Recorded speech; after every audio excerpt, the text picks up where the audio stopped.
On va travailler à présent avec les logarithmes népériens. Dans tous les sujets d'analyse, il est fort probable que vous ayez des résolutions d'équations à faire ou d'inéquations.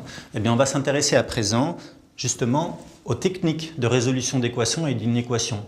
Souvent, c'est proposé pour trouver les solutions d'une fonction qui s'annule, par exemple. Alors, là, il est important, à ce niveau de notre chapitre, d'être familiarisé avec la fonction exponentielle. Normalement, ce chapitre se fait en premier avant les logs. Bon, chaque professeur peut choisir sa propre progression. Regardez tout de même la définition au moins de l'exponentielle, sinon la suite va être un petit peu difficile pour vous. Rappelez-vous, la fonction exponentielle qui est définie pour tout réel se note ainsi, exponentielle de x. La particularité, c'est que pour tout réel x, le log de l'exponentielle, qui sont deux fonctions réciproques sur leur intervalle de définition, le log de l'exponentielle de x vaut x, justement. Alors ça, c'est vrai pour tout réel, parce que regardez, x porte ici sur l'exponentielle. Attention pour la deuxième expression. Cette fois-ci, on s'intéresse à l'exponentielle du log de x. Mais là, le log de x doit exister, lui. Ça veut dire que x est strictement positif. Là encore, l'exponentielle du log vaut le nombre lui-même.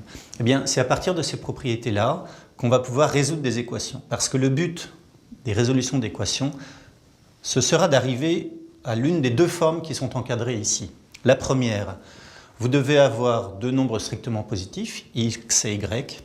Si les logs sont égaux, cela équivaut à dire que les deux nombres sont égaux. En fait, ça vient du fait que la fonction logarithme népérien est strictement croissante, ce qui signifie que si deux images sont égales, ça équivaut à dire que les deux antécédents sont égales aussi. Donc retenez bien, attention, on doit avoir des valeurs strictement positives pour ces deux fonctions.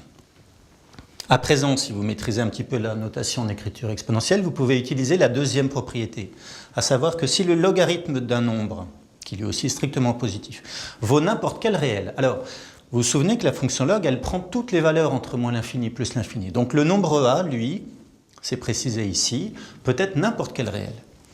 Eh bien, si le log de nombre x vaut a, ça équivaut là aussi à dire que x égale l'exponentielle du nombre a qui lui existe pour tout réel. On s'intéresse désormais aux inéquations. Les inéquations, les propriétés vont être quasiment identiques. J'ai changé ici les symboles par rapport à ce qui était précédemment. Là encore, on réutilise la croissance de la fonction logarithme. Si log de x strictement inférieur à log de y, cela équivaut à dire que x strictement inférieur à y. Ce sera valable bien sûr avec les croissances larges, supérieures ou égales, inférieures ou égales, etc. Même chose exactement pour la dernière propriété que vous devez retenir pour pouvoir résoudre ce type d'équation. On va faire à présent quelques exercices d'application.